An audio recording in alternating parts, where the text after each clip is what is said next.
There are moments in life that seem impossible to explain. Imagine spending decades asking the toughest questions on television, remembering every important date, every interview, and every detail, only to wake up one day unable to remember what year it is. That is exactly what happened to one of America's most respected journalists, Katie Couric. For more than 50 years, Katie built a reputation as a trusted voice in news. She interviewed world leaders, comforted families during national tragedies, and became a familiar face in millions of homes. Her sharp memory and calm presence helped define her career. But during a summer event in Aspen, Colorado, everything changed in a way no one expected. On what seemed like an ordinary Saturday, Katie attended the famous Aspen Ideas Festival with her husband, John Molnar. The event gathered journalists, scientists, business leaders, and public figures to discuss important topics. It was the perfect setting for someone who had spent a lifetime asking thoughtful questions. The morning passed peacefully. She enjoyed the beautiful mountain scenery, prepared for her scheduled appearances, and even stopped for a simple lunch before heading to the venue. Later, Katie would say that lunch was the final moment she could clearly remember. She stepped onto the stage and spoke before a live audience, taking part in 2 separate discussions. Those watching saw the confident broadcaster they had always known. She answered questions, shared opinions, and interacted naturally with everyone around her. But something unusual was happening. Although Katie appeared completely normal, her brain had quietly stopped creating new memories. Every conversation, every audience reaction, and every moment after that lunch would eventually disappear from her mind forever. Near the end of the event, people around her noticed she seemed confused. Staff members quickly became concerned and alerted her husband. Medical professionals who happened to be at the festival checked her condition and decided she needed immediate medical attention. She was taken to Aspen Valley Hospital, still unaware that anything serious had happened. She could speak clearly and recognize the people around her, but when doctors asked simple questions, such as the current year or the name of the president, her answers were unexpectedly incorrect. For a journalist whose career depended on accuracy and memory, the situation was deeply unsettling. Doctors immediately began searching for answers, fearing the symptoms could point to a stroke or another serious neurological emergency.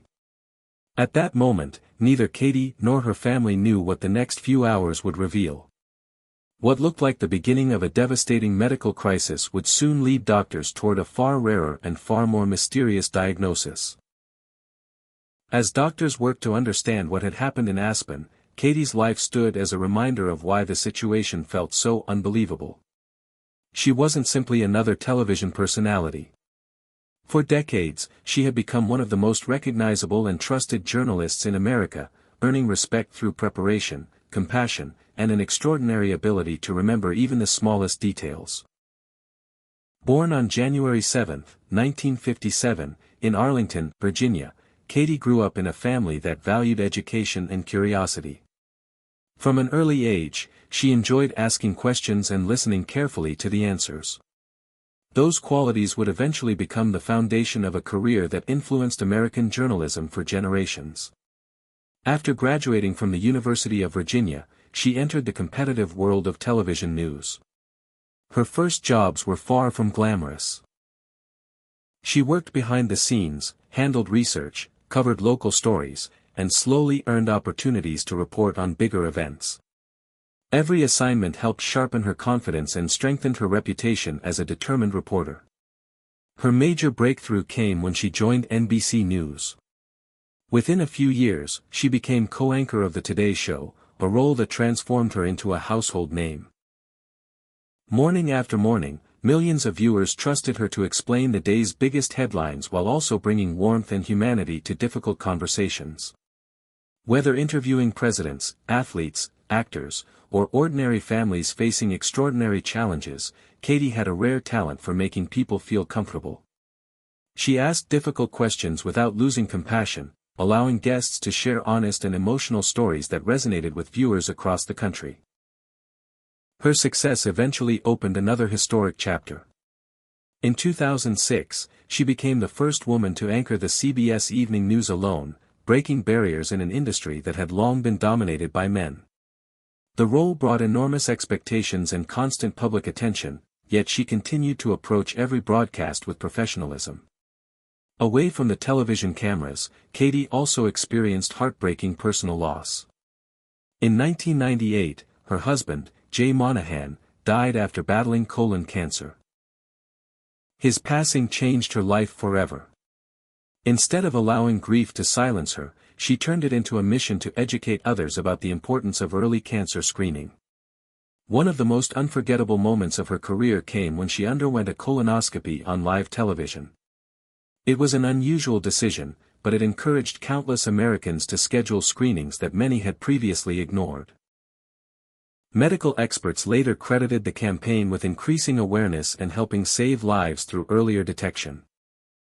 Years later, Katie faced another personal challenge when she was diagnosed with breast cancer. Once again, she chose openness instead of secrecy, sharing her treatment and recovery publicly to encourage others to take their health seriously. Through every setback, she continued working, speaking, and advocating for cancer awareness. That lifelong commitment to helping others made the events in Aspen even more shocking. Here was a woman who had spent decades encouraging people to recognize medical warning signs, yet now she found herself lying in a hospital bed, unable to explain what was happening inside her own mind. As doctors reviewed her symptoms, one frightening possibility after another had to be ruled out. A stroke seemed possible. A brain hemorrhage was another concern. The medical team knew every minute mattered, and advanced scans were ordered immediately to discover whether Katie's brain had suffered permanent damage. At Aspen Valley Hospital, doctors wasted no time. Sudden memory loss can signal a life-threatening emergency, so their first priority was to determine whether Katie had suffered a stroke or another serious neurological event. Every minute counted, and the medical team moved quickly to begin a full evaluation. She remained awake and could carry on a conversation, but something was clearly wrong.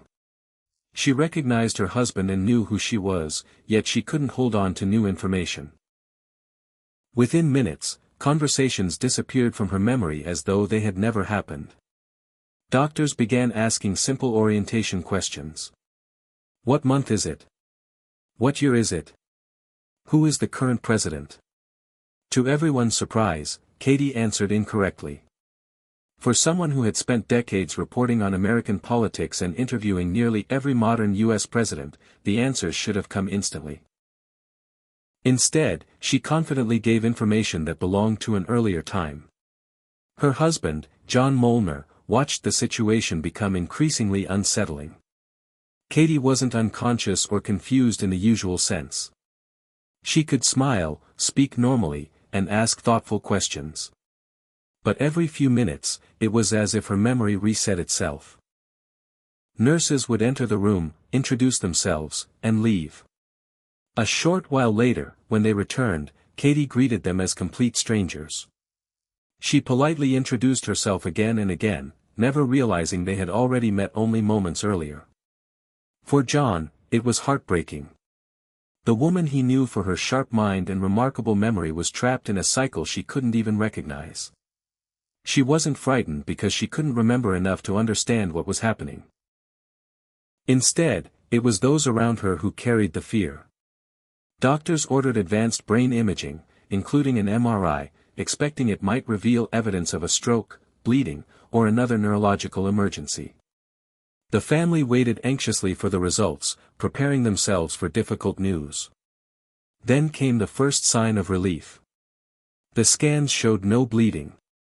No stroke. No tumor. No obvious damage to the brain.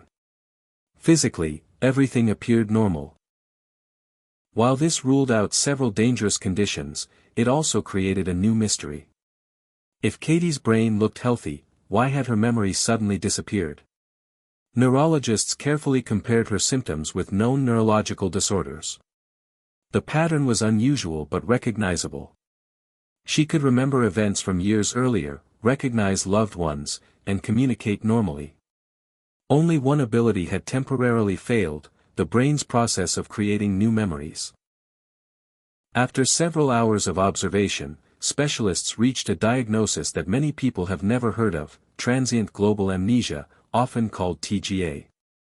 Although the name sounds alarming, the condition is both rare and temporary. During an episode, a person suddenly loses the ability to form new memories, even while remaining awake, alert, and able to function normally. They often repeat the same questions because each new answer disappears almost immediately.